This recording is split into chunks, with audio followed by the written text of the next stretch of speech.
how well as a team we can grow as a family and just get better every single day, because the other teams out there is getting better every day. And if we take one step backwards, we're going to end up like we was this year. And we don't want that to happen again. Picture this. A teenager, barely old enough to drive, steps onto a basketball court surrounded by NBA titans, including the greatest player to ever touch a basketball. That's exactly what happened to LeBron James in the summer of 2001. At just 16 years old, though some accounts nudge it to 17, since his birthday was near, LeBron received a rare invitation to an elite NBA workout in Chicago. And he didn't just show up to play. He completely took over the moment. This is a story of how a high school kid from Akron, Ohio, went head-to-head with Michael Jordan and a lineup of NBA stars, leaving everyone in awe and laying the foundation for his legendary rise to becoming the king. Let's set the stage. It's June 2001, and LeBron James is already a name echoing far beyond Ohio. He's a sophomore at St. Mary High School in Akron, dominating the high school basketball scene with unmatched skill. Imagine a 6 feet 8 inches, 225-pound teenager with the explosiveness of a guard, the power of forward, and the court vision of a seasoned veteran playmaker. He's putting up jaw-dropping stats, around 25 points, 7 rebounds, and 5 assists per game, while leading his team to back-to-back state championships. The hype isn't just local anymore. It's national, growing louder by the day. Scouts are buzzing, some calling him the best high school prospect since Kobe Bryant, while others boldly suggest he might eclipse them all. LeBron's in Chicago for an AAU tournament, but he's also there to train at Hoops Gym, owned by Tim Grover, the legendary trainer who sculpted Michael Jordan's physique during the Bulls' 6 championship dynasty. Hoops Gym isn't your average neighborhood rec center. It's a sacred space for NBA professionals, a place where stars go to grind, sweat, compete, and truly test their mettle. The atmosphere is electric. No room for pretenders or hesitation. Antoine Walker, a Boston Celtics forward and one of LeBron's early mentors, is there. Walker has been like a big brother figure, offering insights about navigating the pro game and dealing with the spotlight's pressure. Other heavyweights fill the gym too. Penny Hardaway, the former all-star with a buttery smooth game from the Orlando Magic, Michael Finley, the Dallas Mavericks sharpshooting wing, and Ron Artest, the Chicago Bulls defensive bulldog who would later become Meta World Peace. These guys are in their primes, battle-tested NBA talents with reputations to protect. Then, rolling up in a sleek sports car, comes the man himself, Michael Jordan. At 38, MJ is fresh off his second retirement, but preparing for a comeback with the Washington Wizards. He's not just another player, he's the GOAT. 6 rings, 5 MVPs, and the icon every young baller dreams of becoming a LeBron is finishing a beginner weight training session. Yes, even the future king had to start somewhere. When Jordan walks in, this is their very first meeting. Picture it, a 16-year-old kid, still raw and unpolished in so many ways, standing face to face with his ultimate idol, his idol. They spoke for nearly 15 minutes, and Jordan, always a natural mentor, dropped priceless gems. Take care of your body. Keep your circle tight.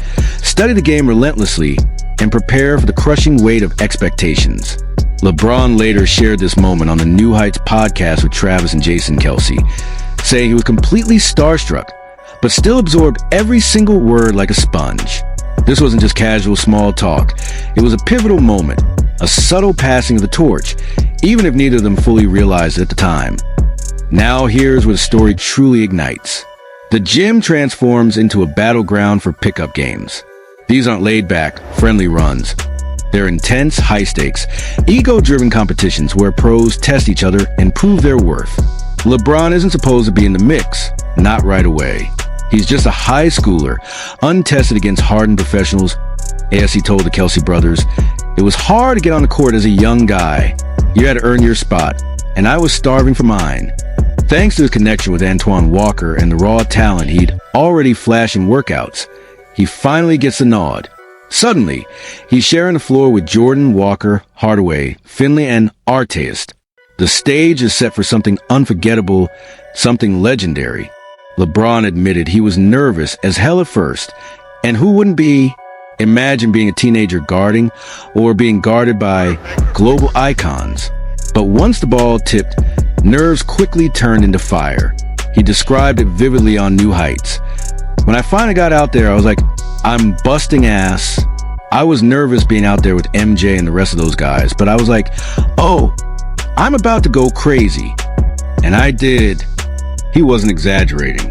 Eyewitnesses say LeBron was simply unguardable. He posted up pros, drove to the rim with authority, dished out no-look passes, and knocked down jumpers with confidence. Ron Artest, who would later win Defensive Player of the Year in 2004, couldn't stop him. Artest later admitted on Paul George's podcast, Pardon My Take, LeBron was cooking. He was posting, getting the basket, and I was like, this is going to be a huge issue. Artest even believed LeBron could have gone pro at 16. That's staggering praise from a guy known for shutting down the league's very best scorers. Jordan didn't hold back either. Reports suggest MJ was trash-talking constantly, trying to test the kid's mental toughness. But LeBron didn't flinch.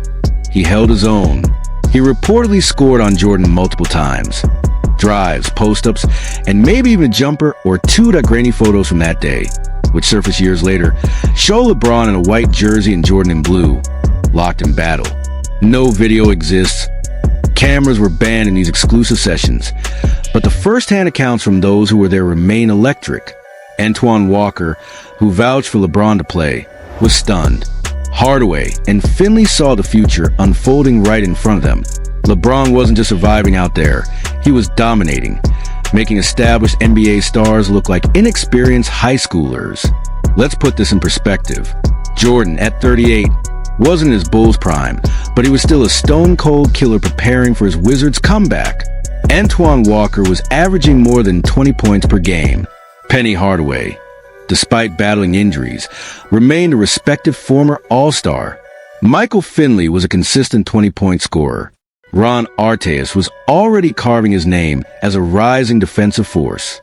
Against this lineup, a 16-year-old kid took over. It sounds mythical, almost like folklore, but it happened to LeBron's physical gifts were undeniable: size, speed, strength. But his mentality was a real difference. He wasn't intimidated for a second. He was ready. As he told the Kelsey brothers, nobody guarded me. I was unguardable. That confidence, that swagger, separated him from every other hyped-up high school prospect. What made LeBron's performance so extraordinary was his versatility. At only 16, he was already a positional anomaly. He could run the point, orchestrate the offense, post up like a big man, and defend multiple positions with ease. His basketball IQ was off the charts, reading the game like a seasoned veteran. Artest later admitted that LeBron's ability to anticipate plays was uncanny, almost as if he saw the game in slow motion. This wasn't just raw athleticism on display. It was genius-level understanding of basketball, sharpened through endless hours of watching film, studying the greats, and competing against older players in Akron's Tough Rec leagues. The fallout was seismic. Word of LeBron's dominance spread through NBA circles like wildfire. This Akron kid was a real deal. By his junior year, he was on the cover of Sports Illustrated, famously dubbed the Chosen One. Scouts packed his high school